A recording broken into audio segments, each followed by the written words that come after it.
god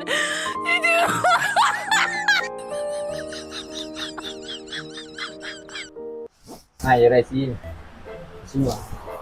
แนะนำสีให้ โดยอ้ายเขาจะมาแนะนำเป็นสีเบเยอร์บ่ว่าจะเป็นคุณภาพ7 ปี 10 ปี 15 ปี ซึ่งเป็นสีสามารถเสร็จล่างได้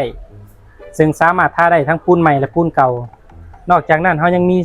เศษสีให้ลูกค้าเลือกหลายกว่าพันเศษสี ว้าว และนอกจากนั้นแบรนด์เบเยอร์ของเรายังมีโปรโมชั่นพิเศษ เมื่อลูกค้าซื้อสินค้าครบตามจำนวนจะได้รับของแจกของแถมฟรีไปเลย เอาเลยเอาเลยเอาเลยเอาเลยเอาเลยเอาเลยเอาเลยอย่าได้ของแถมเนาะเอาเลย